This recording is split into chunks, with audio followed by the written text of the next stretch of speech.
Hey, what is up guys, my name is Luis. Today we're comparing the FENNEC against the Cold War MP5. In this video you will see a comparison with stats, best attachments and recoil patterns and more. If this is your first time here, I would really appreciate it if you hit that subscribe button as I make tips and tricks in Warzone and much more. The FENNEC has been around for a long time now, so it's going to be interesting to see how it stacks up against the Cold War MP5. Let's look at the weapon stats here. The FENNEC has an ADS speed of 208 milliseconds and the MP5 comes in at 200 milliseconds. Movement speed of the FENNEC is 4.83 meters per second and the MP5 clocks in at 4.95 meters per second. So when looking at the reload speed, the FENNEC reloads in 2.36 seconds and the MP5 reloads in 2.48 seconds. The rate of fire for the FENNEC is 1085 rounds per minute and the MP5 comes in at 854 rounds per minute. So as we can see so far, the FENNEC has a slight edge, but let's check out the damage profile. The FENNEC does 40 damage to the head and that means it's going to take 7 shots to down a fully plated enemy. The MP5 does 47 damage to the head, which means it's going to take 6 shots to down a fully plated enemy. Note that this is the damage for the first base damage drop-off and the FENNEC offers up a little more range. When we look at the second damage drop-off, we can see that the MP5 still puts out more damage. At the third drop-off, the damage is leveling out and both weapons require 9 shots to down a fully plated enemy. For the chest, stomach and extremity damage, we can see that the MP5 offers up more damage than the FENNEC.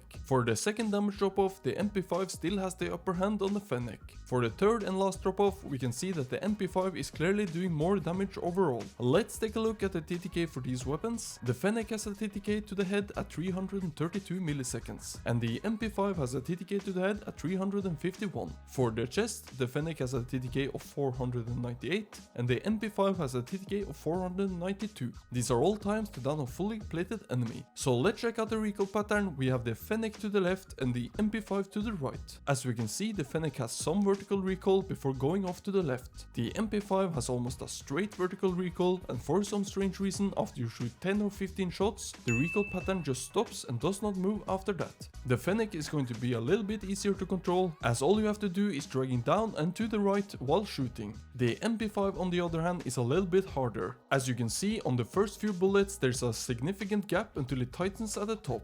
You have to be dragging down consistently on the MP5 to hit your target. It can be a little tricky in the beginning to get used to, but with good practice you will master this like any other weapon. Let's look at the attachments and I'm going to show you what the differences are after the weapons are fully kitted out. For the FENNEC, we take the deadfall barrel, 5mW laser, Merc foregrip, 40 round mag, and then for the last attachment I take sleight of hand, as you run out of bullets so quickly with the FENNEC due to the high fire rate at over 1000 rounds per minute. For the MP5 we take the agency suppressor. You could take the sound suppressor as well if you want a bit lower ADS speed, but the MP5 already ADSs pretty quick, so I don't feel like it's necessary. Then we take the task force barrel, raider stock, field agent grip and 40 round mag. So let's see what weapon changes this actually gives us compared to a stock weapon. For the range, the FENNEC gains 45% range and the MP5 gains 22%.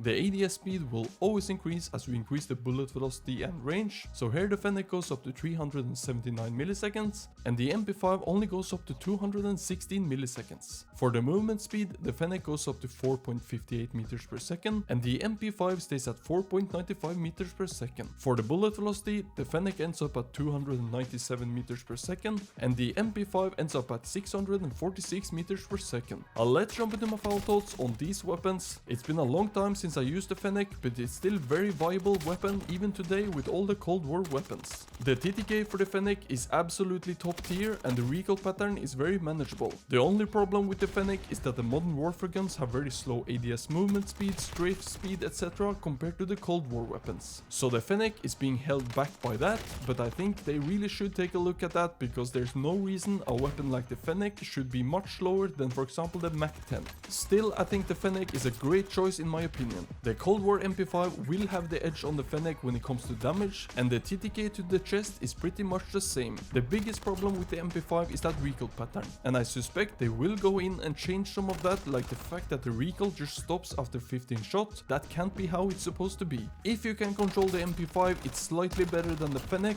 but they are pretty close, so choose the one you like the most. Let me know in the comments what you prefer.